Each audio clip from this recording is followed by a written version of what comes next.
In 1929, the world discovered how quickly prosperity can turn into panic. One day, Wall Street seemed unstoppable. The next, it was nothing but rubble. Fortunes vanished overnight, banks closed their doors, and millions lost everything. Most people think it was an isolated disaster, a sad chapter left in the past. But what if it never really ended? What if the same forces that caused the Great Depression are still shaping your world today? If you've ever wondered why prices keep rising, why owning a home feels out of reach, or why debt grows faster than wages, you're not alone. What's happening is not random. It's the echo of a system built on risk, greed, and illusion. Before we continue, tell me in the comments, where are you watching from and what time is it there? I love seeing how far these stories reach. And if you enjoy content like this, subscribe, because today's story will change how you see every headline about money, markets, and power. Let's go back to 1929. The world was riding a wave of euphoria. Stocks were soaring. Ordinary people, teachers, farmers, mechanics, were buying shares on borrowed money, betting on a market that only seemed to go up. Newspapers called it the new era of wealth. Sound familiar? Everyone believed the old rules no longer applied. Technology was booming, credit was cheap, and politicians promised endless growth. But behind the scenes, the same recipe was building. Debt piled on debt, with confidence as the only thing holding it all together. Speculation wasn't limited to stocks. Real estate boomed, banks lent recklessly, companies inflated profits, and consumers bought luxury items on installments. It was an optimistic culture built on borrowed money, and like every debt-fueled party, it ended badly.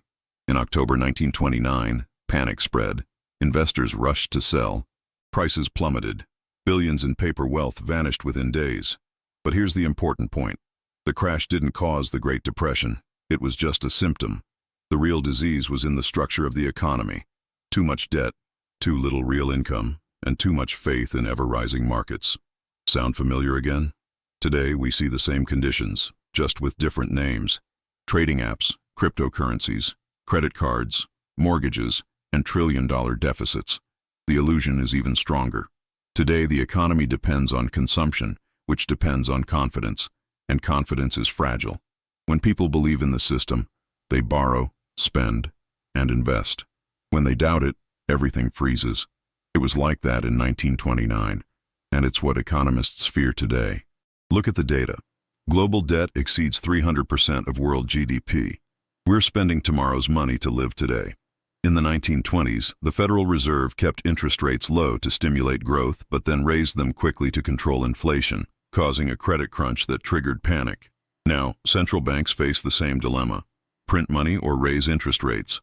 And each choice comes at a cost. Speculation continues, only the stage has changed. Meme stocks, NFTs, crypto bubbles. The emotions are the same: fear of missing out, FOMO, greed, and the illusion of easy wealth.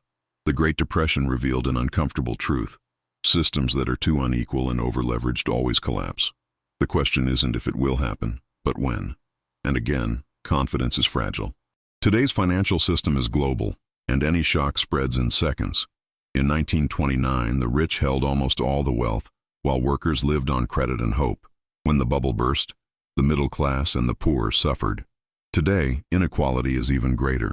The richest 1% owns more than 90% of the poorest population. Corporate profits hit records while wages stagnate. The consequence: more people in debt trying to keep up. In 1929, the failure was not only financial, but of imagination. People believed prosperity would last forever, blind to the system's fragility. Today, we do the same. We trust central banks and governments to keep everything stable, even knowing stability based on debt isn't real. The lesson of the Great Depression wasn't learned. The cycle repeats. So, what will the future hold? Will we repeat the mistakes with more advanced technologies, or learn before it's too late? If you've made it this far, pause and reflect on your own situation, your economy, your finances, your opportunities. The ghost of 1929 isn't just in history books. It lives in today's decisions, in empty bets, in the comfort of ignoring the warnings. Share your thoughts in the comments. Are we wiser, or just repeating the same mistakes dressed in better suits?